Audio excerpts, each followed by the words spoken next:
You said this place was steps from the water. We just haven't found the steps yet. How much did we save? Enough. Enough to get lost? Or you could book a stay with Hilton. Welcome to your oceanfront room, just steps from the water. The Hilton sale is on now. Book on Hilton.com or the Hilton app and save up to 20% to get the stay you expected. When you want savings, not surprises, it matters where you stay. Hilton, for the stay. Some things happen fast, like a vacuum finding your lost earring. A dog reacting to the word walk. And settling up with friends on the PayPal app. Send and receive money in seconds. Access your balance to send, shop, pay bills, and more. Download the PayPal app to get started. An account with PayPal is required to send and receive money. A PayPal balance account is required to hold and use a balance. They say you can tell a lot about a person by the contents of their freezer. So, what does a bottle of Jägermeister say? It says you have standards, you don't cut corners, and you like your Jägermeister shots the way they're meant to be enjoyed, ice cold. As for the frozen taquitos and mystery leftovers, we'll keep that between us. Drink it cold, or don't drink it at all. Jägermeister. Damn, that's cold. Drink responsibly. Jägermeister liqueur, 35% alcohol by volume. Imported by Mast Jägermeister, U.S. White Plains, New York.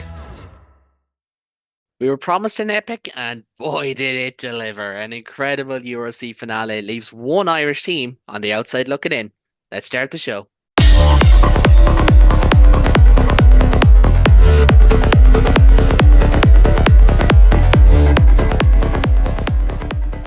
Hello and welcome to the latest episode of the Interpro Show, your home for all things Irish rugby across professional, amateur, men's, women's game, the whole shebang, the whole 9 yards. Joining me tonight, we have David Cordial, fresh from the Aviva.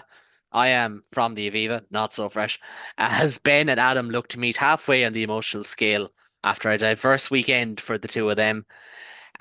David, I'm going to ask you really quickly about that. Yes, it was a very special day. Sum up your emotion after Sunday. I was just kind of like almost a perfect day. It was like even the rain, like this time of year in Ireland, everyone knows that the weather is absolutely all over the place, but it actually finally dried up, and with the exception of a small shower at the first start of the second half, it was pretty much dry for most of the game. And yeah, the occasion was just spectacular. Like 30,000, more than 30, almost 32,000 people in that stadium. There's been times at Leinster games when the lower bowl has been full and it hasn't felt full. This felt full. This felt packed, and the noise out of the crowd was just incredible. And you know, to be there, it's a Six Nations game. Watching Six Nations rugby in the Aviva Stadium, it's always a nice experience, and to be able to be there with that crowd who it definitely felt like trended younger, trended in terms of enthusiasm. It was spectacular. For me, it was personally brilliant. It was my mom. It's the first time she's ever been to a Six Nations game, and yeah, and then the response from the players, the performance was just stunning. And you know, the second half, you know, we'll talk about that a little later, but that first half was about as close to total rugby as you're going to get. You know, forwards and backs, attack and defense. It was just perfect, and you know, it'll be a thing for them to go. You know, on our best, at our best on our day, we can do that. We can bring that to bear against a France or an England. We can cause some serious damage. But no, it was just, in terms of days, it was a crowd showed up there looking for a performance, and they were given one, and it was brilliant. Yeah, no, it really, really was. And we will have a extra pod from the Aviva Stadium. So make sure to check that out if you are interested. I spoke to Aaron King, to Scott Beeman, to Clean Maloney MacDonald, and to an expert panel of pundits post game. We've had a little bit of technical issues with it. That's why it's not up yet at the time of recording, but we should have it up very, very soon by the time this hits your ears at least. Shortened show tonight, 4 games to get into, just myself and Dave, and we're going to start in Belfast, where Ulster were once again spoiled late on, this time by rivals Glasgow, meaning Richie Murphy's men miss out on the playoffs entirely. And my God, I suppose first and foremost, it was a brilliant game, probably the best game of the Friday night slate. As much as people are like, oh, look at the storylines, this was the only like certified belter of the 3 games, but Ulster now finishing ninth, and they're relying on a one-off game to make Champions Cup, but without playoff rugby, which when you consider that four of their last six games were at home and they didn't win any of them, feels like it just went up in smoke, unfortunately. And I suppose, David, that's the overriding feeling right now. Yeah, it's a really weird kind of bittersweet one for Ulster because their European campaign has gone really so well, and for a team that started, there can be a bit of, I think, frustration and almost chagrin in a team that starts in the Champions Cup and drops down. Um, Ulster didn't. They started in the Challenge Cup, and they took that opportunity. As we've kind of said of both Ulster and Connacht in previous years, like if you're in the Challenge Cup, you should give it a rattle because plenty of teams don't care, and at the end of it, you might get a trophy and a medal out of it, and that goes a long way. Ulster actually did this year, and now they've gotten themselves into that final. So on that front, it's been, you'd have to think it was a success. The number of players they sent to the Ireland squad more than ever before, all playing brilliantly and contributing massively to that. The team coming through, the rugby they're playing is all so positive. To then find themselves in a position where they've somehow managed to dip just outside of, excuse me, playoff contention, it's just really frustrating because there have been games in there, not even in that last run of four, but there have been games in there. I'm thinking even of the Ospreys game they played earlier in the season, where you're like one little bit extra, a couple of points extra, even a couple of bonus points extra, and they'd have been right there. And it's got to be really frustrating to have had what overall felt like quite a positive season kind of come undone in those last four games. And look, they were at home, and that kind of colors it a little bit. You could definitely balance it by saying the last two games were against the what were then the top two teams in the competition in Stormers and Ulster. They'll definitely be very frustrated with that Stormers game that they was leveled off right there at the end. Like that kind of felt like it got stolen out from underneath it. It wasn't an unfair result, but it just kind of felt that was a rough one for them. Um, the and then Glasgow, like finishing top of the table, um, and a very dominant attacking team on the night. And again, it came down to it was a 4 point margin. It was a close game.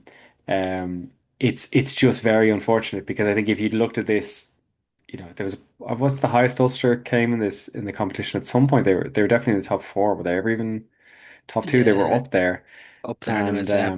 Because they had an early it's loss where they got zero, so I don't think they were ever top two no, but per there was se, there but they was a were right up midpoint in there. the competition where they were up in the top four. I think they were at least third, and yeah, it's like it's frustrating because none of those final results are necessarily like the Munster game.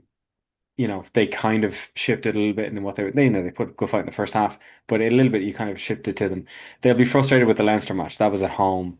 It was a rotated-ish Leinster squad, although still plenty of strong players in there. To not come out of that without even a single point, like it was an 8 point loss and they didn't get the try bonus point. That'll be a frustrating one. It's kind of in a weird way their season was almost the inverse of Connacht's, where they had a relatively strong start and they put themselves in a really good position and then just couldn't maintain it into the end, where Connacht kind of flipped that around. And yeah, it'll be, it sharpens the mind going into Bilbao because Friday kind of decides it. And it's, I listened to the lads on the 42 talk about it this morning. It's weird to talk about it in a results based scenario, but it really is a case of if they win on Friday, they go into Champions Cup rugby next year and they get a trophy. I think the trophy is actually more important than the Champions Cup because as nice as it is to have that for the two home rounds, it's a really tough competition. But though that trophy, basically their season rises and dies on this, and it's rarely that binary because usually you can get really close and fall just short, and you can still hang your hat on a decent season. I still think they can. I still think they've had a there's been a lot to be positive but in the season. It's been a massive step up on the season before, but I think it'll cruelly it will come down to 80 minutes on Friday. If they can make those 80 minutes work, I think they can go on holidays and be pretty happy with themselves. If they don't, I think there's going to be a lot of second guessing. But yeah, no, it's a real testament to how tight a competition the URC is and how it is now like a league where you do have to have staying power. You really have to keep in the fight because you let a result here or a result there slip, and that can cost you your top eight spot. Yeah, there will certainly be a bit of soul searching if Ulster don't win on Friday, and it is the unfortunate one where they now go in as underdogs with injuries in extortionate heat promised into the Basque region on Friday as well. And as you said, it's a results business. If they don't get the job done, you're looking back at the season, you're going, well, who did they beat? And that's a very meticulous, like sticking the knife in point. But then at the same time, right? They beat Benetton at home, Dragons, Cardiff, Bulls, Munster all at home. They won in the Dexcom back when before Connacht's Renaissance. They won down at the Sharks. They won against Zebra. They won at home to Edinburgh. So like you look at who they lost to. Glasgow finished top. Scarlets and Ospreys, neither were great. Drew with the Stormers, who finished third. The Lions, who finished seventh. Lost to Leinster twice, who finished second. Lost to Munster and Connacht, who were playoff teams. So maybe ninth is a fair reflection because ultimately you have to draw the line somewhere. You have to say the table is a fair reflection eventually. I do think there was a top nine this year. I will say that. I think there was a top nine. I think the drop off then was fierce. But would I argue that Ulster deserved more on the balance of it? Maybe, but they did have four of their last six games at home, and they only got a draw and no wins ultimately. So it's Yeah, I mean, disappointing. realistically, they're rewarded for exactly what they got. Like I looked at each of the provinces kind of appropriately because it's easy to look at it and go Ulster are outside the top eight altogether. Connacht are the bottom team in the top eight. Munster are fifth, so they're right in the middle, and Leinster are second, so they're at the top. But if you look at it as like a stair step, Connacht have one more win than Ulster. Ulster have nine, Connacht have 10. Munster have one more win than Connacht, 11 to 10, and Leinster only have one more win than Munster, 12 to 11. So And it's Glasgow have one more win than very, Leinster. and Just to Glasgow add have to one that. more. So it's only 13. 13 is the maximum wins anyone's gotten. The top table is one team on 13, three on 12, two on 11, and two on 10. So it's that's what it is. Like and like the same could have happened to like Leinster might have looked at the Cardiff game where it was 8-7 and gone, that could have been it. That could have been the moment. If Stormers had gotten the win, it would have been the moment to push them out of, say, having top two contention. Um, there's loads of little moments there, and it'll come down to that. Like one more win, and Ulster would have been the top eight. Like that's kind of the ball game. And so you have to. We are now in a competition where you have to look at if you have a chance to get a win on the road in Wales or in Parma or somewhere, you have to get it because yeah, while you might think, oh, this is a gimme, I was like, yeah, but if you don't get it, it will cost you. And like that's a testament to the competition. That is as narrow as this as the margins are now. Munster jumped from again themselves possibly being outside top eight to fifth. They're now right there just below the top four. So like in one game, like that's that's the kind of jeopardy that in the final weekend you can only hope for. You would wonder if it continues, would we ever get to the point where we see like a barrage style thing like the French do? But yeah, no, it's frustrating as an Irish fan maybe, but it's great for the competition. It's exactly what you want. Yeah, no, it is. And it is disappointing the fact that we missed out on all four Irish teams being in the playoffs. I know, Joe, there was that whole thing with Craig Casey at the end of the game or whatever. That was a load of nonsense anyways. But one thing I will say on those moments, I wrote about it heading into this weekend. If Munster didn't make top eight, which was still a live possibility, a very live possibility, they probably look back at the Stormers game where they let a 15-point lead slip at home. Everyone has that one moment. For me, for Ulster, it's the last 2 minutes or last 3 minutes of their last two home games. Ultimately. Um, Ulster fans, fear not, we will be more excited. Adam will be back on tomorrow night. We're going to have a provincial panel show looking ahead to the URC, EPCR finals, as well as hopefully the four Avengers reassembling on Thursday night before the two games. So stay tuned, stay listening, stay sharing. To Limerick next, though, as Munster overcame the elements and an injury list to return to the playoffs for the fifth time running, one of only five teams to do so, which I was surprised that it was. I was kind of surprised it was only five that have done it, to be honest, but it made sense when you read into it. And it was a proper old school Munster win. Like, people, I did see one or two tweets being like, "Is Ryan Nugent going to mention how many times Munster were down to 13 men?" He did mention it quite a bit, but it was very Munster to find themselves down 13 men when they're already without Michael Mill, Lee Barron, Ollie Yeager, Sean Clane, Edward Adogbo, Tyke Byrne, Jack Crowley, Alex Nankivell, Finney Wycherley, Calvin Nash, and Tom Farrell. Of course they go down 13 men because that's the dramatics and that's just what Munster love to do.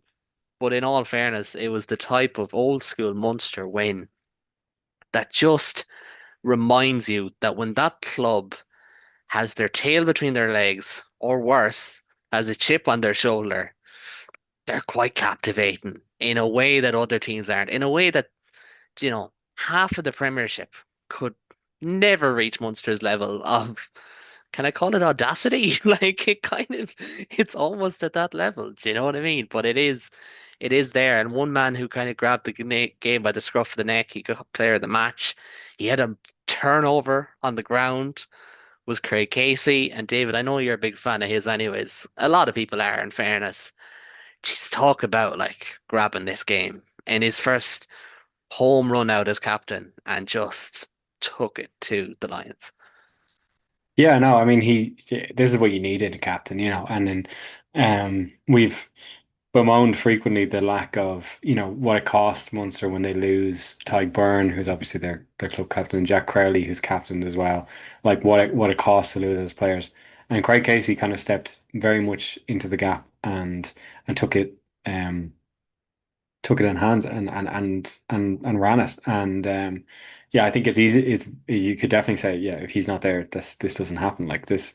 And you kind of need that. Like it's why when the numbers coming out of Limerick and Cork go down, you get kind of nervous because you need someone who's of the place, um, and feels it in their bones. And I think it's very obvious to anyone who watches it that Craig Casey lives and breathes and bleeds this club, and he brought that energy. And then, the next generation beyond that, like what a performance from O'Connell, the younger. It was superb stuff. And it's Munster. The back against the wall is kind of where they live. Once I knew that they needed it, you kind of just felt, well, they're going to do it now because that's kind of what they do. They're inclined to punch themselves in the face because they know they play better if they're a little bit hurt. But it's they needed a performance and they got it, and that's kind of the thing as well. Like there's a load of scenario, there's loads of situations where clubs find themselves in a position where they're like, you need to win this or you don't get it, and they don't, and it just doesn't happen. Usually you put Munster in a situation where they're between a rock and a hard place, and they headbutt their way through the rock because that's just what they seem to like doing. I can't imagine it's a whole lot of fun as a supporter, but I imagine it's incredibly stressful. But no, I thought they earned the win and they earned their place, and Craig Casey was definitely the catalyst and the fire behind that. It'd be interesting to see how it goes from here. Obviously, they have next week off, and you would really hope that they could get maybe Curly back. I know it's a kind of an insipid injury at this stage. But yeah, like I don't know. They have to feel now that Europe went so badly and this competition felt like it was slipping away from them so much. They're back in fifth. If I remember correctly, they were in fifth when they went on and won the whole thing. So like Yeah. there's got to be an element of let's just go for it. Let's rock. They'll be on the road, probably from start to finish. Like, make a run of it and see if you can't pull um an incredible ending out of a really rocky season. Yeah, it would be like them. It would be like them to It win down to would, like it Pretoria. really would. And that's not even to be kind of like, you know, like stirring the pot. I'm sorry, I'm a little bit tired, so my No, it's range of okay. vocab isn't the best this evening. But It would no, sound a it bit would trite be. if you weren't able to point to so many examples of where it's actually happened. Like it's not Yeah, like a one-off thing. This happens all the time. Like it happens so often you almost think, yeah, it's not even that wild a call to say that they might pull it off. It's kind of what they do. King's the hard way Um, for a reason. Now, going to just it's Pretoria would be like up there as one of That'd the be hardest really, things they've really ever going done, over the top. especially But without a Dogbo, Byrne, yeah, Jaeger. Don't get me wrong, no one is fully ruled out yet, but it looks like a lot of yeah, those lads have been ruled out in particular. But then again, they just beat the Lions. The Lions are a good team. Do you know what I mean? I know yeah, Morne van der Berg went off at halftime. Henko van Vyk got injured. It's a Franco Horn that got hurt as well. Like so obviously there's those factors, but it was a miserable night. It was piss and rain. Like the one thing that did impress me. like Munster to me defensively, most of their issues this season have been more individual than say system errors. Mm. This one, there was no room for individual error. Like there was a Yeah. proper like, if we've to soak tackle, we'll soak tackle. If we've to bide our time at the ruck, we'll bide our time at the ruck.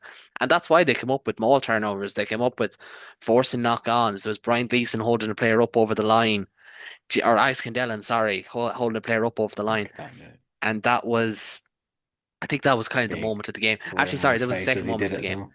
Yeah, honestly, that man knows where the camera is. Um, we have to mention John Ryan. His last game at Thomond Yeah. Park, more than likely, he's going through a lot personally at the moment. And not only does he come up with like one big tackle, like one brilliant soak tackle on the corner. A prop should never be beside the touchline in the first place. He had one of them, and he had the big hit as the Lions went on a count, tried to start a counter attack in their own 22. And honestly, like I know it's so easy to get into like provincial legends and all this kind of stuff, but you couldn't not be delighted that he had that moment at the very end. Like it was absolutely fantastic to see. I don't know if you have strong I don't know if you have a strong what you call it feeling towards John Ryan, but it was great to see, wasn't it? Oh, well, I just like anybody who has the thing I was able to John Ryan is obviously I've only been on, well, I can't obviously say only now, it's been a decade, but like he's just been there. John Ryan is more a case of a player where he shows up every year and you go, he's still playing. Like he's 37 now. And he's crossed 250 games for Munster. He's got 25 Ireland caps in there. He's played in Super Rugby. He's got 17 caps for the Chiefs down under. Like he's had the kind of like for a guy who's kind of like I don't know if there was ever a point, say certainly a test level that he was necessarily number one, but he has had the kind of career that most of us could only really in any field could only really dream of. And um to be able to finish it at home with Munster. Um in the manner that he did. Like most players don't get to do that. Most players don't get to choose how it ends. Unfortunately, it doesn't always go your way for one reason or the other. But he earned it, and yeah, it was really nice to see. It's always nice to see, and it's nice to see it for a prop as well. Because fuck me, the backs get all the love. But he, yeah, At he last, had a great. It was great. It was great to see, and like yeah, let's see how he can finish out the season. at last, someone to stand up for the props. It can't be just me. But we're gonna go from maybe not your specialty in propping to your specialty of Leinster in Dublin. They secure a top spot following a nice 69 points to 14 crushing of the Ospreys. Yes, I planned that joke in advance. Um, David, is it a little bit too far to say the Leinster are kind of finding form? I know the Ospreys weren't great, but like no time like the present. Yeah, certainly the last two rounds, have gone pretty solidly. Like obviously the win over the Lions wasn't as barnstorming.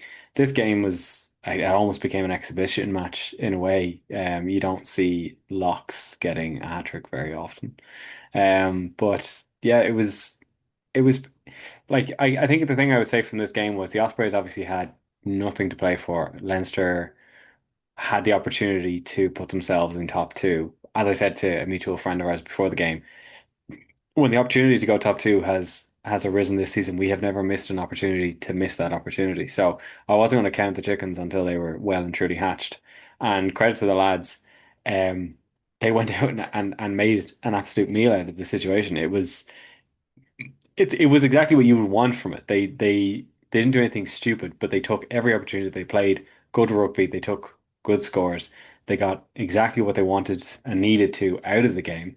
And um yeah, like it's such a good tone to set the week before what's going to come next week because in seasons gone by we've gone into those final rounds and those final games um maybe undercooked, maybe a little bit holding things back. And obviously it wasn't an entirely starting squad or even close, but like when you have Joe McCarthy, Jack Conan, Josh van der Fleer, the starting halfbacks, Gibson Park and Harry Byrne, out there. Like, you never would have seen that in seasons gone by. The week before a Champions Cup final, that Jamison Gibbs Park and Harry Byrne as the starting pairing for the final would be out there. The backs were basically, except for maybe Hugo Keenan, basically the starting back line you would imagine almost for Bilbao. Like it was, I think it's a really good thing because like if we can look at our soon to be foes over there, they made an absolute meal of getting by Perpignan, who would be probably similar in the top 14 as Ospreys are in the ORC. And like you definitely could look at those two games and go, I definitely know which team I'd rather be. It was a fun game. They had the opportunity was there to have fun with it, and they did. So as is always the case, you can only play what was in front of you, and they went out and absolutely went for it. And I think I hope it pays off, but I can't see an argument against. I think this is a really strong argument for playing the best team you can reasonably play. Obviously, rotation has to happen, but play the best team you can reasonably play, and maybe it'll work out for you. So, no, I thoroughly enjoyed it. It is the only match of the weekend I didn't actually get to watch live for personal reasons, but it was a thoroughly entertaining watch. And I might watch it back again afterwards. But hopefully it all goes well for the future because it was kind of like it was a brilliant performance. Yeah, no, like credit to Leinster because number one, they're learning. They're learning from years gone by. They've understood now that the old method of give them 2 weeks off before the final or the semi-final, it doesn't work. Hasn't worked now. So we may as well try something different. They got 40 minutes out of Gibson Park. They got, what was it, an hour out of Joe McCarthy, and he was excellent. He scored a hat trick. We may never say that again about Joe McCarthy, that he scores a hat trick in a Leinster shirt, but yeah, I think they got it right. And look, the Ospreys weren't great. I understand that. As a mate of mine was texting me about the about a lot of the games this weekend. Bit of Cancun off them. They're already on holiday. But in saying that, Leinster scored 69 points. No one had scored over 60 points in the URC all season. This was the penultimate game of the year. Do you know what I mean? So yeah, I was quite impressed with Leinster now, to be fair, and I thought there was a real fluidity to their attack, and I think that's really started to show in recent weeks. They look a different team since probably the Scarlets game after the Six Nations. I feel like that was where something started to click. Don't get me wrong, there was moments in the two European knockouts that weren't great, but as a whole, I think that's probably the game where you kind of go back to that Scarlets game as things just starting to change slightly. And look, we'll have loads of time to do Bordeaux chat, but where is your head at of a Monday evening before another European final, David? I am exceptionally nervous because I usually go into these pretty sure we're going to win. And to be fair, we then go on to lose. So maybe now that I'm going in a bit nervous, it's a good thing.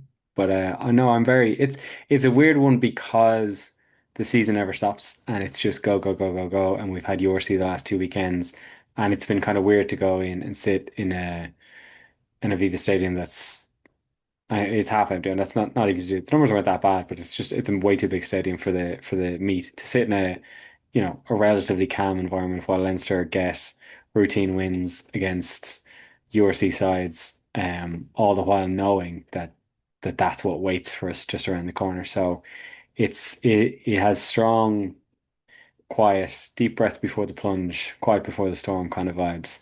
I'm going to be very nervous on Saturday. But I think it's for me, it's one of the first times we'll go into this. Maybe Toulouse was the same, but it's one of the first times we'll go in as genuine underdogs. And if wrapping our players in cotton wool was the mistake in time come past, maybe going in as favourites constantly didn't suit us either. And that's it's a very thin veneer of logic, but it is all I can really hold on to because every time I see Bordeaux play, they scare the shit out of me. They're a very good team, play very nice rugby, and I can both see a situation where our defense completely shuts them down, they can't function, and I can see a situation where their attack is able to find the gaps and holes and they run across the top of us. So, it'll be a very, I think it'll be, I don't even know, I don't know what kind of game it'll be. And that's kind of wonderful and terrifying at the same time. I'm excited. I'm looking forward to it. Sad I'm not going to be in Bilbao, but it's yeah, I'm looking forward to it. Yeah, it should. Cautiously optimistic that we can at least put on. I'm cautiously optimistic that we can at least put on a good show because I do think we've started to show enough that I'm like we're not gonna let ourselves down. Yeah, it should be quite something. It should be an unbelievable spectacle and occasion, apart from the fact that it's a quarter to three Irish time kickoff. Go away out of that. Very, very odd time. Yeah. I'll have all week to complain about that, but that's just an EPCR thing. We are going to go to Connacht finally before we finish up. I know it's a shorter show, but there is only two of us. One of us is quite tired.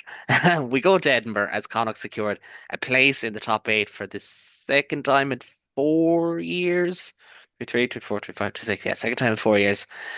Courtesy of a bonus point win. Playoffs, baby. You know, that's what they say over in America. It's playoffs time, and Connacht have earned their way into it. As you said, a 10-win season, much improved than last year, much improved in the year before that as well. And I just think, to give Connacht their credit, I think you can make a case that this is their least impressive win up to the calendar year, even though it's very, very good, because Edinburgh were actually quite poor. So like that says something, because how often have we said before that Connacht maybe play down to teams, or they haven't made the most of an opportunity, or things like that. And that was a real fear factor going into this, that what if last week was just such an emotional game that they just never got over the hurdle coming into this, and they just never reacted, but they did. They were defensively resolute.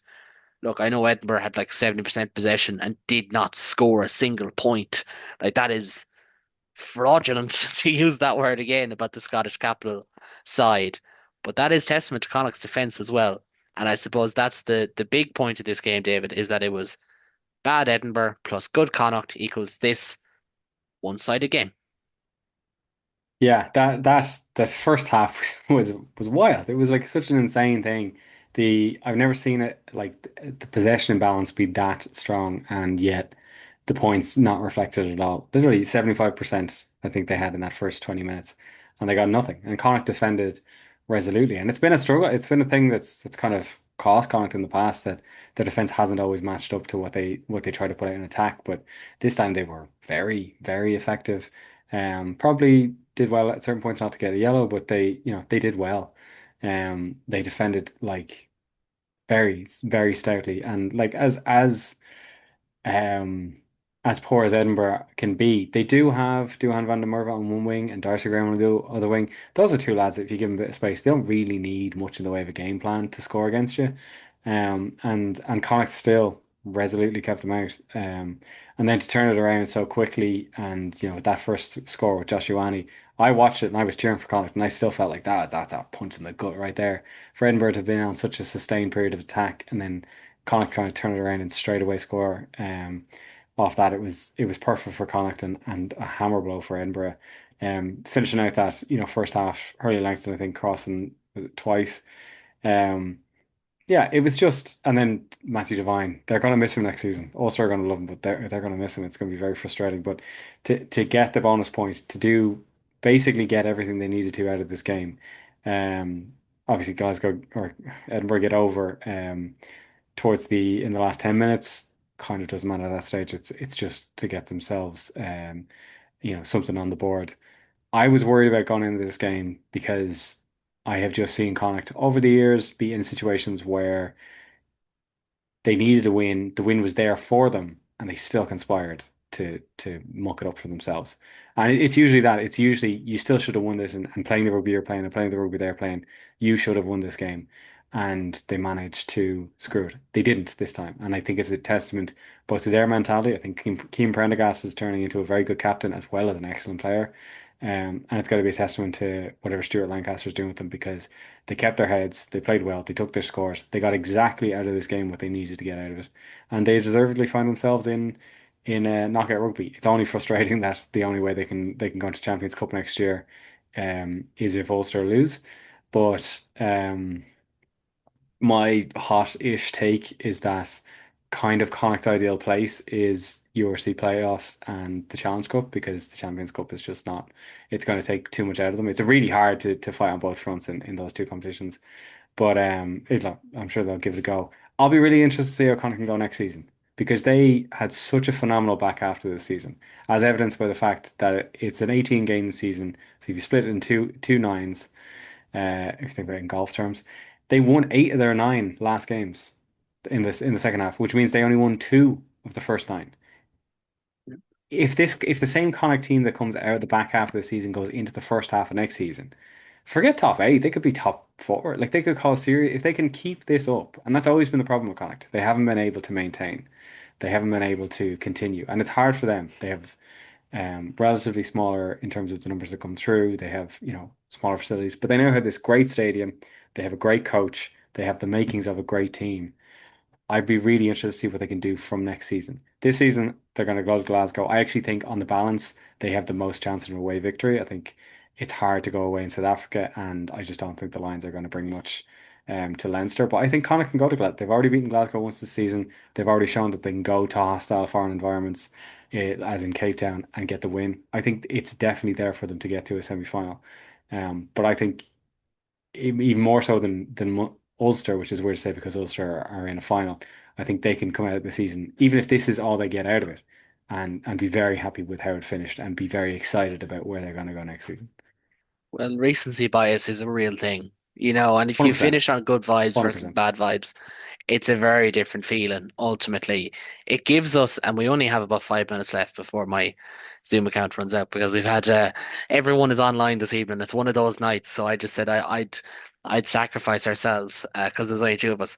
Quarterfinals, Friday night, Connacht travel to Glasgow.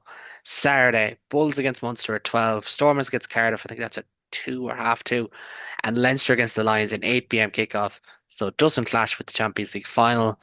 Essentially, David has copped it now. In a word, who's the 4 semi-finalists? Is it the 4 home teams, or we're getting it upset?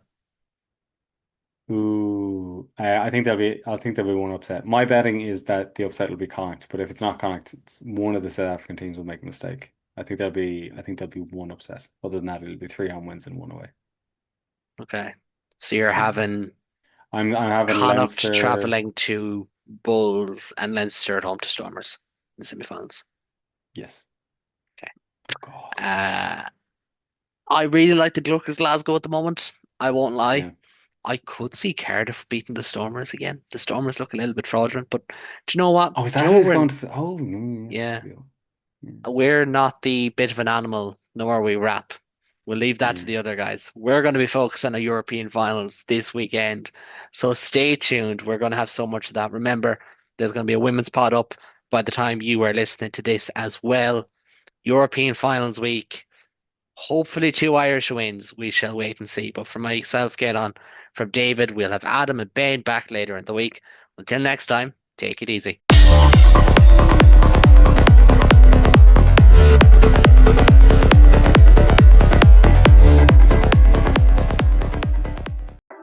Did you know if your windows are bare, indoor temperatures can go up 20 degrees? Get ahead of summer with custom window treatments like solar roller shades from Blinds.com and save up to 45% off during the Memorial Day early access sale. Whether you want to DIY it or have a pro handle everything, we've got you. Free samples, real design experts, and zero pressure. Just help when you need it. Shop up to 45% off site-wide right now during the early access Memorial Day sale at Blinds.com. Rules and restrictions apply.